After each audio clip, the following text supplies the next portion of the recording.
be my Araga. ಈ ರೀತಿ ವಡೆನ ಒಂದು ಸಲ ಮಾಡಿ ನೋಡಿ, ಎಷ್ಟು ರುಚಿಯಾಗಿರುತ್ತೆ. ಒಂದು ಬೌಲ್ ಕಡಲೆಬೇಳೆ ಹಾಗೆ ಒಂದು ಬೌಲ್ ಉದ್ದಿನ ಬೇಳೆನ 2 ಗಂಟೆ ನೆನೆಸಿಟ್ಕೊಂಡಿದ್ದೆ ನಾನು. ಆಮೇಲೆ ತರಿಯಾಗಿ ಮಿಕ್ಸಿ ಹಾಕ್ಕೋಬೇಕು. 2 ಈರುಳ್ಳಿ, ಸ್ವಲ್ಪ ಕೊತ್ತಂಬರಿ ಸೊಪ್ಪು, ಹಾಗೆಯೇ ಸಬ್ಬಸಿಗೆ ಸೊಪ್ಪು ಇದಕ್ಕೆ ತುಂಬ ಇಂಪಾರ್ಟೆಂಟ್. ಅಂದರೆ ಅವು ಮೂರನ್ನು ಚೆನ್ನಾಗಿ ಸಣ್ಣಕ್ಕೆ ಹೆಚ್ಚಿಟ್ಕೊಂಡೆ. ಅದಾದ ಈರುಳ್ಳಿ ಮತ್ತು ಸಬ್ಬಸಿಗೆ ಸೊಪ್ಪು ಮತ್ತು ಕೊತ್ತಂಬರಿ ಸೊಪ್ಪನ್ನು ಹಿಟ್ಟಿಗೆ ಹಾಕಿದೆ. ಅದಾದಮೇಲೆ ಒಂದು ಬಾಣಲೆಗೆ ಕರಿಯೋದಕ್ಕೋಸ್ಕರ ಸ್ವಲ್ಪ ಎಣ್ಣೆನ ಹಾಕ್ತಾಯಿದ್ದೀನಿ. ಒಂದು 4 ಹಸಿಮೆಣಸು, ಬೆಳ್ಳುಳ್ಳಿ, ಶುಂಠಿ. ಇದು ವಡೆಗೆ ಸ್ವಲ್ಪ ಸ್ಪೈಸಿ ರುಚಿಯನ್ನು ಕೊಡುತ್ತೆ. ಹಸಿಮೆಣಸನ್ನು ಕಟ್ ಮಾಡಿ ಆದಮೇಲೆ ಬೆಳ್ಳುಳ್ಳಿ ಮತ್ತು ಶುಂಠಿನ ಚೆನ್ನಾಗಿ ಜಪ್ಕೊತಾ ಇದ್ದೀನಿ ನಾನು.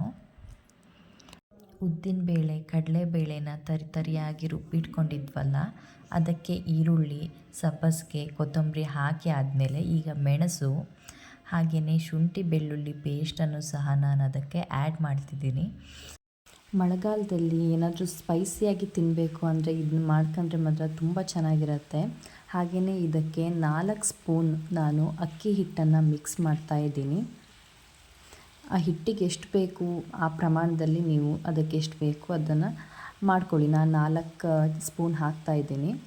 ಆಮೇಲೆ ಕಡಲೆ ಹಿಟ್ಟನ್ನು ಒಂದು 3 ಸ್ಪೂನ್ ಹಾಕ್ತಿದ್ದೀನಿ ನಾನು. ಇದನ್ನು ಹಾಕೋದ್ರಿಂದ ವಡೆ ತುಂಬ ರುಚಿಯಾಗತ್ತೆ. ಹಾಗೆಯೇ ಗರಿಯಾಗಿಯೂ ಸಹ ವಡೆ ಆಗತ್ತೆ.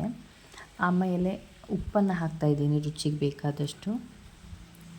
ಒಂದು 2 ಸ್ಪೂನ್ ಉಪ್ಪನ್ನು ಹಾಕಿದೆ ನಾನು. ಆನಂತರ ಇದನ್ನ ಚೆನ್ನಾಗಿ ಕೈಯಲ್ಲಿ ಮಿಕ್ಸ್ ಮಾಡ್ಕೋಬೇಕು. ನಾವು ಬೇಳೆನ ಮಿಕ್ಸಿ ಹಾಕುವಾಗೂ ಸ್ವಲ್ಪನೂ ನೀರನ್ನು ಮುಟ್ಟಿಸ್ಬಾರ್ದು. ಹಾಗೆಯೇ ಇದನ್ನ ಕಲಿಸ್ಲಿಕ್ಕೂ ಸಹ ನೀರನ್ನು ಯೂಸ್ ಮಾಡಬಾರ್ದು. ಅದು ತಾನೇ ಹಸಿಯಾಗುತ್ತೆ. ಈರುಳ್ಳಿ ಅಂಶ ಎಲ್ಲ ನೀರನ್ನು ಬಿಟ್ಕೊಂಡಿರುತ್ತೆ. ಹಾಗೆಯೇ ನಾವು ಮಿಕ್ಸ್ ಮಾಡ್ತಾ ಸ್ವಲ್ಪ ಮೆತ್ತಗಾದರೂ ಸಹ ನಾವು ಅಕ್ಕಿ ಹಿಟ್ಟು ಮತ್ತು ಕಡಲೆ ಹಿಟ್ಟನ್ನು ಯೂಸ್ ಮಾಡ್ಕೋಬಹುದು.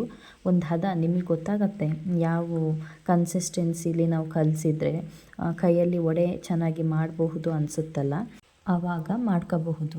ಸ್ವಲ್ಪ ನೀರನ್ನು ನಾನು ಕೈ ಅದ್ದಲಿಕ್ಕೆ ನಾನು ಇಟ್ಕೊಂಡಿದ್ದೀನಿ. ಎಣ್ಣೆ ಹಚ್ಚೋರು ಹಚ್ಚಬಹುದು, ಅಥವಾ ನೀರನ್ನು ಈ ಥರ ಕೈಗೆ ಅಂಟಿಸ್ಕೊಬಿಟ್ಟು ಸ್ವಲ್ಪ ಒಂದು ಕನ್ಸಿಸ್ಟೆನ್ಸಿಲಿ ಎಷ್ಟು ನಮಗೆ ವಡೆ ಮಾಡಬಹುದು ಅನ್ನೋ ಥರ ಇಟ್ಕೊಂಡು ಕೈಯಲ್ಲಿ ಚೆನ್ನಾಗಿ ಇಷ್ಟು ಪ್ರೆಸ್ ಮಾಡಿದರೆ ಸಾಕು. ಅತಿ ತೆಳುವಾಗಿ ಮಾಡ್ಕೊಂಡ್ರೆ ಬರೋದೇ ಇಲ್ಲ. ಹದವಾಗಿರಬೇಕು ಹಿಟ್ಟು ಮಾತ್ರ ವಡೆ ಮಾಡಲಿಕ್ಕೆ.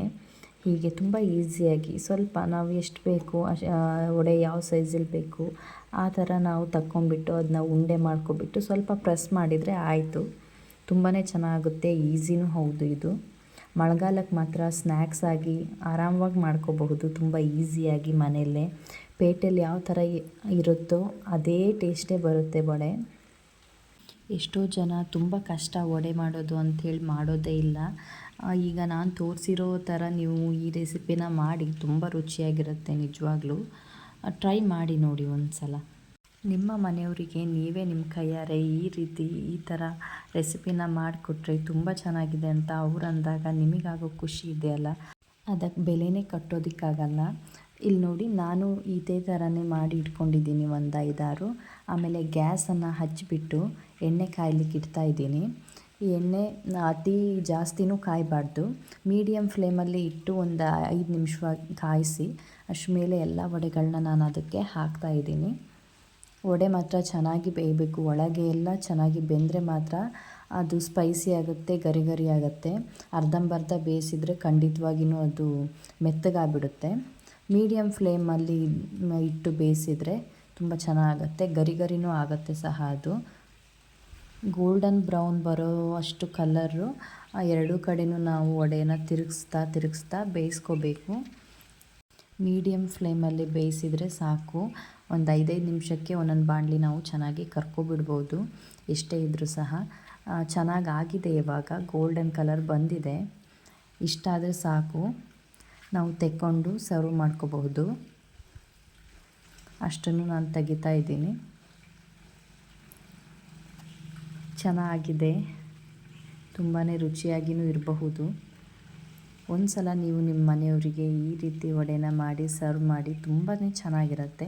ಹಾಗೆಯೇ ನನ್ನ ವಿಡಿಯೋ ಇಷ್ಟ ಆಗಿದ್ದರೆ ಶೇರ್ ಮಾಡಿ, ಲೈಕ್ ಮಾಡಿ, ಸಬ್ಸ್ಕ್ರೈಬ್ ಮಾಡಿ.